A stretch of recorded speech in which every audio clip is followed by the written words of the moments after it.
this island has a special energy.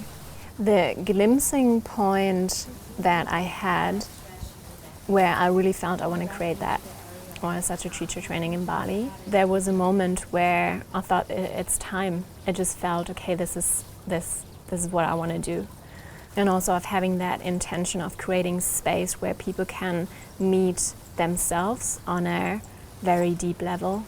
And also of having that idea or that vision of creating space that is only about empowerment.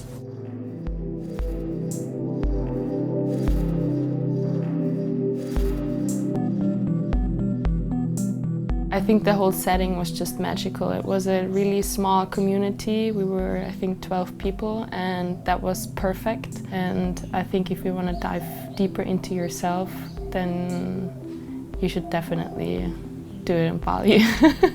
It's not that I completely not expected it, but how fast the group became one, and how fast we were so open and feeling so safe and connected with each other, which was just amazing. And I've seen so many transformations, and I'm sure mine is quite big as well. What really touched my heart is seeing this in the others, and that everybody just wished, from the bottom of the heart, wished the best for everybody. What I found here in Bali, or especially in this safe space, a lot of good friends, new friends, good souls, which I totally keep in my heart, and as well, found back to my soul and back to my strength.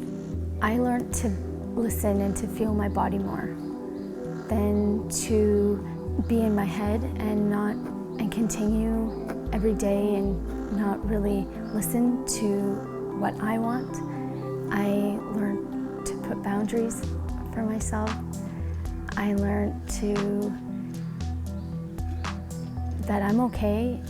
It gave me confidence, it gave me the strength, it gave me the power to believe. The training was special to me because, you know, it also had a singing part in it, it had a healing part in it. What else did we do? We had a nonviolent communication workshop in it, we had the anatomy workshop in it. It made it so complete, and I realized how much more there is than just moving through the asanas and much more than this physical experience and exercise, actually. What do I take home apart from the teacher training? I guess a huge personal shift.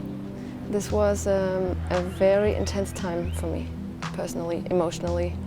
Like, I felt thrown into something that I couldn't grasp in the beginning, and I never expected such a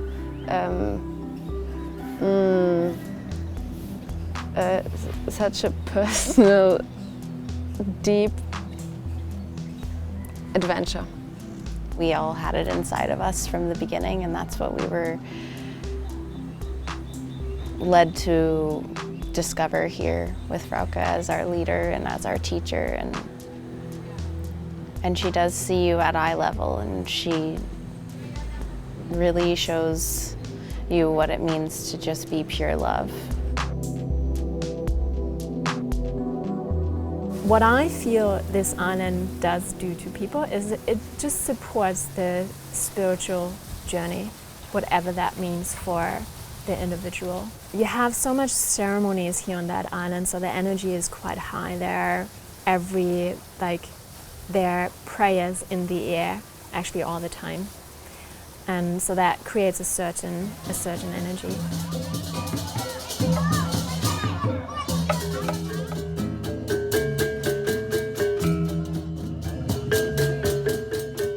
But when you come to somewhere that has a jungle, has nature, has the people are connected to the earth and also very connected to their culture, there's a frequency within that, and even their own music shows that, and even just the frequency of the jungle, the sounds as you can hear in the background, that's medicine.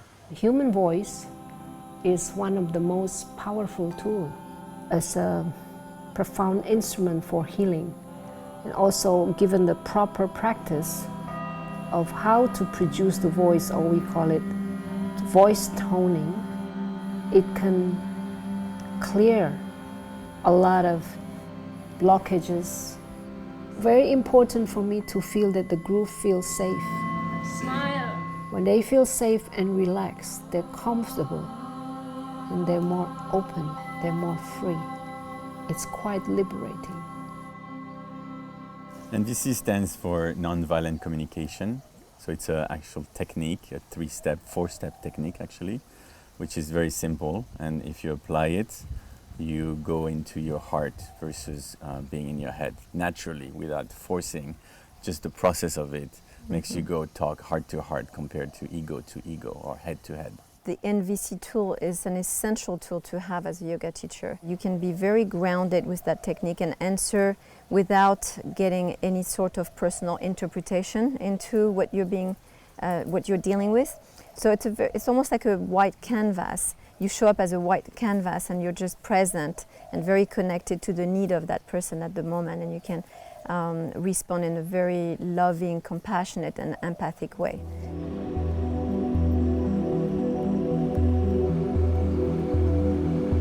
The wish that I have for the participants is that they stay in their power and that they find ways to share their power and also to find ways to empower others.